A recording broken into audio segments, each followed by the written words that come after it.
Good morning. Well, I don't know if you're like me, that reading Romans 2, I just can't hurry on because it's such a powerful chapter, and the argument is so clear, and there are huge principles in this chapter. So I'm going to ask you, if you will, with me today to read Romans 2 again in another translation. I got stopped at verse 4 with one of the most powerful statements, which is worth spending time thinking about. Romans 2 verse 4. Do you not know that God's kindness is meant to lead you to repentance? What a wonderful thing. What a wonderful thing. You know, we think we discover new things as we go along, don't we? And we get these experts who give us new ideas, you know.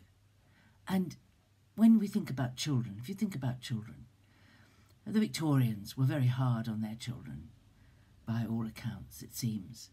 You know, as children should be seen and not heard. They were kept away. They were very strictly brought up. In the presence of adults, they didn't. They didn't talk. They were almost ignored. And the richer you were, the less you saw your parents. So it seems. I didn't live in Victorian times, so I can only read or see what seems to have been the way it was. And at school, there was corporal punishment. There was, you know, if you did something wrong, your knuckles were rapped, or your bottom was smacked. You were sent to the headmaster's study for a whacking. No, I didn't live through those times. I'm not that old. But I think a lot of people have. We've gone too far the other way, I think, you know, in that we never punish children. But we have discovered that you get much more from a child by praising what the child does than by criticizing what they do. That encouragement makes people want to please the person who encourages them more.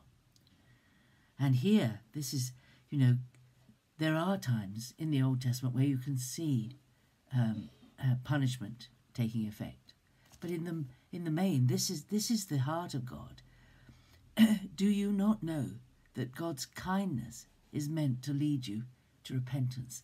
The fact that God never fails, the fact that God is always there, that he will always care for us, he will always support us, he'll always put us back on our feet when we fall down. And what is repentance?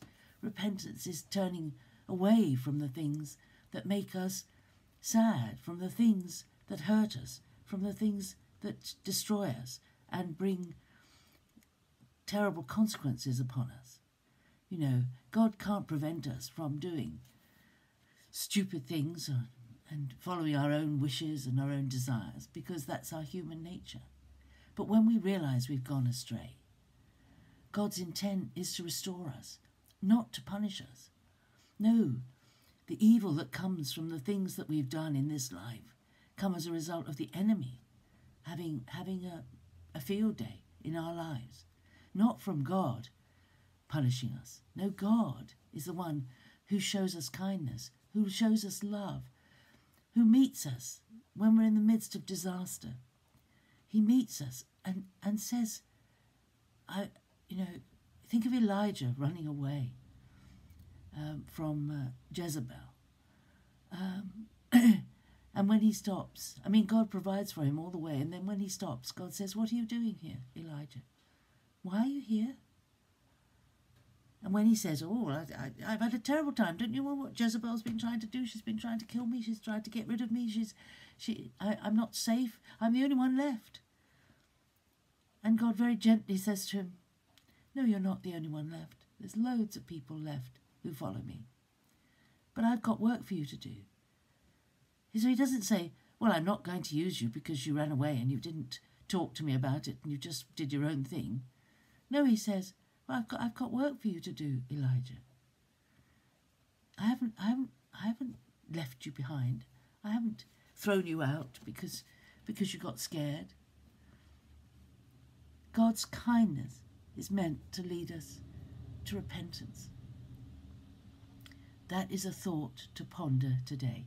Look back on your life and see those times when you've done silly things, or you've gone astray, or you've deliberately sinned.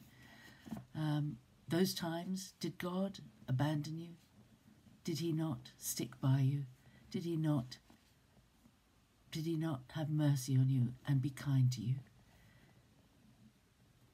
Do you not know that God's kindness is meant to lead you to repentance?